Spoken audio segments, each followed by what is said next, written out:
알다시피 예수님은 목수의 아들로 태어났습니다. 아버지 요셉이 목수였고 자연스럽게 그는 아버지 뒤를 이어서 목수라는 직업을 가지고 사는 사람이었어요. 예수님 당시 목수라고 하는 직업은 지금으로 말하면 하루 일용직 노동자에 해당하는 직업입니다. 굳이 신분으로 따지면 가장 밑에 계급이 노예고 그 노예보다 한 단계 높은 신분이 목수입니다. 태어날 때부터 예수님은 그런 신분으로 낮은 계급에서 살았던 분이에요. 그래서 예수님은 어릴 때부터 자연스럽게 천민, 평민, 어려운 이들과 함께 더불어 살 수밖에 없었어요.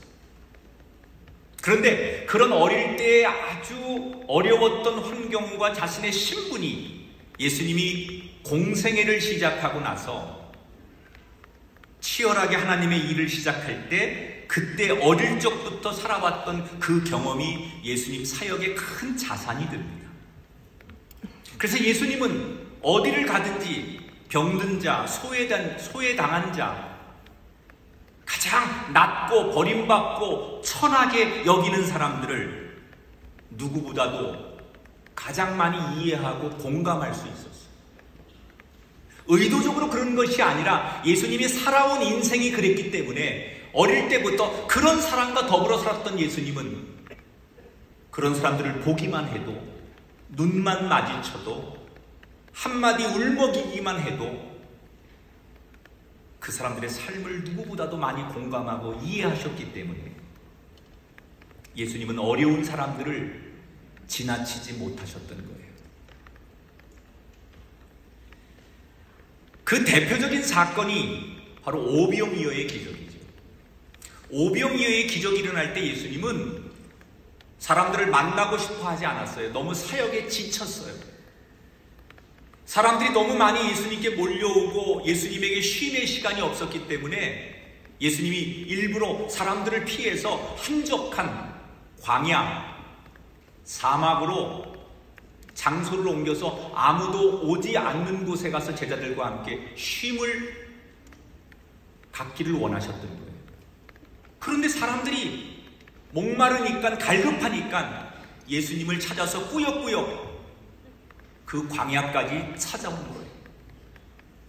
조금 전에 말씀드린 대로 예수님은 어려운 사람들, 눈물의 인생을 외면하지 못하는 분이기 때문에 힘들지만 그 멀리 자기를 찾아온 사람들을 외면할 수 없어서 그들에게 준비된 집회는 아니지만 갑자기 말씀을 전하고 하나님의 사랑으로 그들을 위로하고 용기를 주었어요.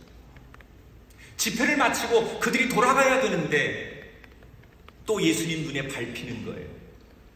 저 가난하고 헐벗고 굶주린 사람들이 목말라서 여기까지 나를 찾아왔는데 육신적으로 아무것도 먹지 못해 배가 고픈 상태에 다시 먼 곳으로 집까지 돌아가야 되는 것이 너무 마음 아팠던 예수님. 그래서 오병이어의 기적이 일어나는 거예요. 결국 뭐예요? 만날 수 없는 사람들이 억지로 찾아오니까 그들을 불쌍히 여기시고 긍휼히 여기셔서 말씀도 주신 거고, 그냥 돌아가라, 이제는 저녁이 되었으니 헤어져야 한다, 그리고 이별을 고하는 시간에도 그들의 뒷모습 앞에 긍휼하심 때문에 그들에게 오병이어의 기적을 일으키신 거죠.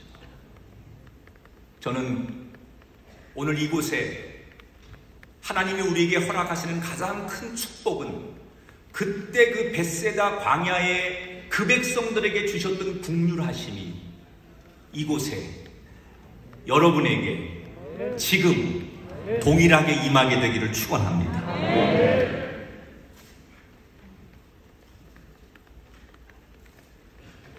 자, 사람들이 오병이어의 기적을 경험하고 나니까 흥분하기 시작하는 거예요. 이 군중들은 뭐 하나의 불이 확 일어나면 미치는 거예요. 그래서 군중심리라는 거예요. 자기들 보는 앞에서 배불리 먹여줄 수 있는 이런 지도자를 만나면서 당시에 거기에 모인 수만 명의 청중들은 예수님을 왕으로 연호하기 시작했어요. 지금 예수님 당시 이스라엘은 로마의 지배를 받고 있었는데 이게 얼마나 위험한 얘기입니까?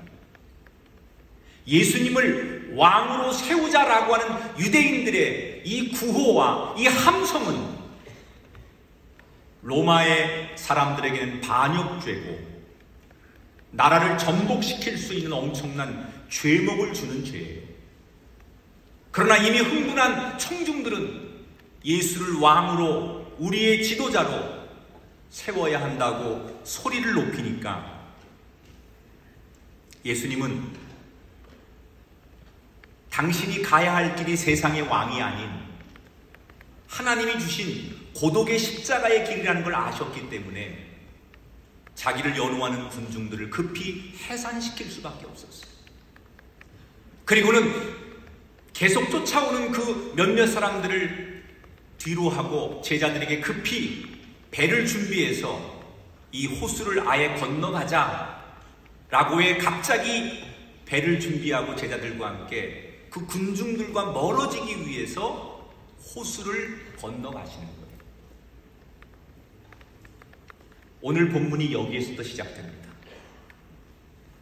배를 타자마자 예수님은 너무너무 힘들었든지 말 그대로 배 뒤편에 가서 단 몇 분도 견디지 못하고 정말 기절하듯이 깊은 잠이 들었어요.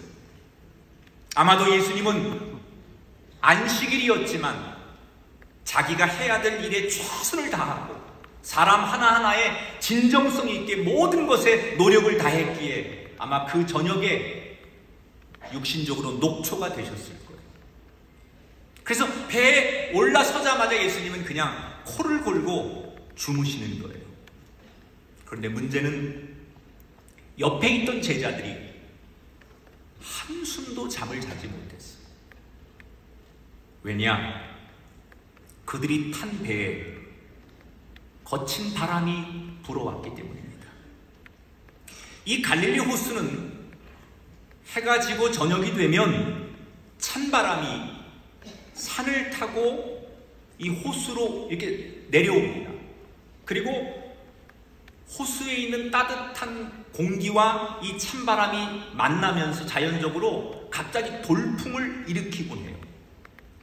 문제는 이게 어느 지점에서 정확히 언제 일어나는지 예측이 불가능하기 때문에 갈릴리 호수에서 잔뼈가 굵은 어부들조차도 저녁이 되면 평생을 잔뼈가 굵어서 거기서 배를 몰던 사람들도 이 문제 앞에는 속수무책이에요. 지금도 이 갈릴리 호수에는 해가 떨어지면 배를 띄우지 않는 게 원칙입니다. 그걸 알면서도 제자들은 배를 띄워 이 밤에 호수를 건너는 거예요. 왜 그랬을까요? 그들에게 두 가지 생각이 있었을 거예요. 예수님이 재촉하시니까.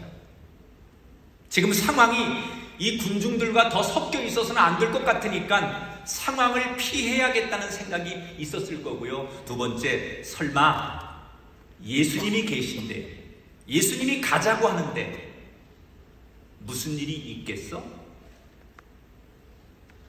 그들에겐 그런 아마 믿는 데가 있었으니까 배를 띄웠을 거예요. 근데 설마가 사람을 잡는 거예요. 하필 자기들이 이 배를 띄운 시간 얼마 뒤에 엄청난 돌풍이 부는데, 여러분 성경이 참 리얼하게 표현했어요. 그날 밤 그들이 만난 그 돌풍이 어떤 돌풍이었느냐, 24절에 보니까 바다에 큰 놀이 일어났다. 이 놀이 뭐냐, 우리말로 해석하면 지진이에요. 지진. 여러분 지진을 경험해 보셨나요? 지진? 완전히 땅이 흔들리고 이 우리가 땅에서 가장 큰 무서운 재앙을 만나는 게 지진이라고 해요. 바다에서 그들이 만난 바람과 이 태풍이 얼마나 무서웠든지 그냥 태풍이다, 바람이다 이렇게 말하지 않고요. 이 당시에 이 사람들의 증언에 지진을 만난 것 같다, 이렇게 표현을 했습니다. 사람이 자기 힘으로 버텨보고 애쓰고 견뎌보다가 점점점 그 어려움이 극에 달하면 사람이 마지막에 갖는 생각이 뭐지요? 한계점에 도달하면 모든 인간은 공포심에 짓눌려요. 처음에는 내 힘으로 버텨보고 견딜 수 있다고 긍정적인 생각을 하다가 점점점 한계에 부딪혀서 내 힘으로 도저히 할 수 없다고 생각하면 사람은 다 누구나 죽음의 공포, 절망의 공포를 느끼게 됩니다. 정말로 자신들이 도무지 이제는 아무것도 할 수 없는 최악의 위기에 이 배는 점점 빠져드는 거예요.